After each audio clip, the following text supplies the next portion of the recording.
What's up, everybody? This is Nehemiah, and this year I will be turning 29. Actually, this month. This is my birthday month. I officially turned 29 years old, March 28th. For the next several weeks until my birthday, I want to talk about something that I learned within the year of going 28 to 29. And today I want to talk about consistent. This is something that I learned this year very quickly, and something that I have also struggled with, and being consistent. And I had to do a little bit of research before I brought to you guys this, and the meaning of consistent is acting or done in the same way over time, especially so as to be fair or accurate. I'm gonna be 100% honest with y'all. Consistency was something that I learned this year, especially with the big transitions that I've had in my life, literally 180 changes. And so the first point I want to talk about is learning how to do the same thing over and over again. Too many times we focus on a lot, and I just learned that I have to focus on that same thing and learn how to do it over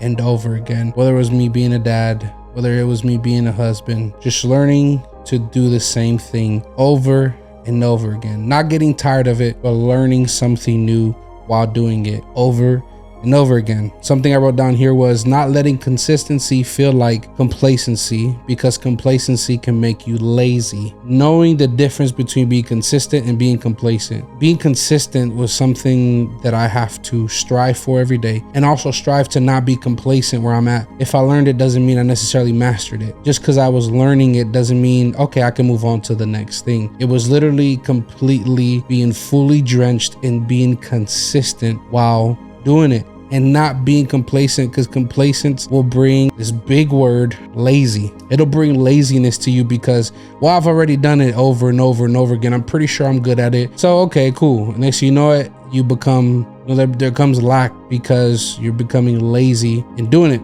So it's that rinse and repeat method, just as when you wash a plate. When you eat out of that plate, you have to wash it. You have to rinse it. Then you have to clean it.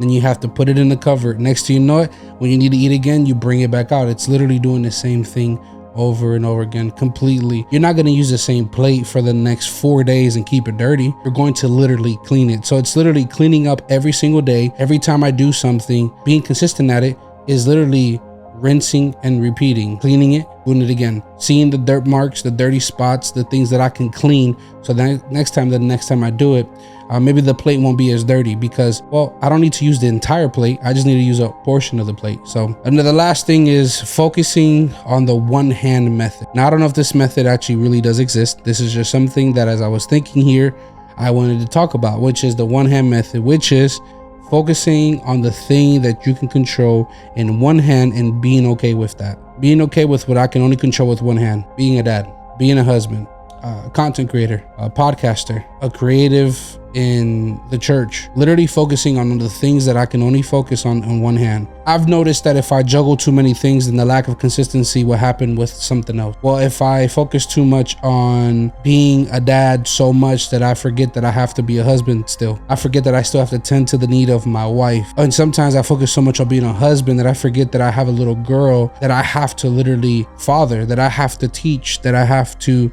be there for, provide for.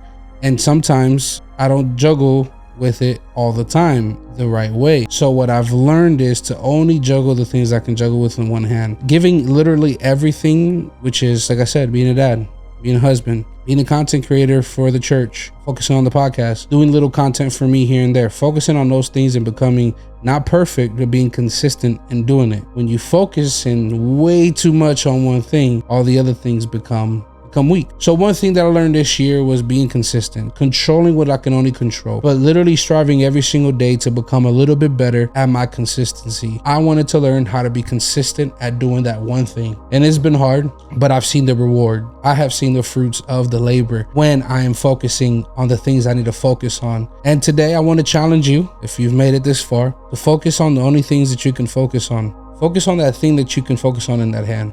Don't worry about what you can carry in two. Worry about what you can carry in one. When you are able to not maybe master it, but when you're able to become great at it, then you can maybe move on to what's on the second hand. But don't be focusing so much on the second hand that you forget what's in the first hand. Be consistent in that one thing. Maybe in those 3-4 things that you have Be consistent in those, and you'll see that everything else will fall in the line. So that way the next thing and the next thing and the next thing will become even easier and more consistent. And next, you know, you bring a lifestyle consistency, not only to yourself, but the others surrounding you. If I bring consistency to myself, I can bring consistency to my family. They can see then the consistency. So that way, when my wife is doing what she's doing with her photography business, and what she's doing with parenting, what she's doing with even being a wife, doing the content as well with me at the church, she can then become better at that because she sees her husband being more consistent in doing it.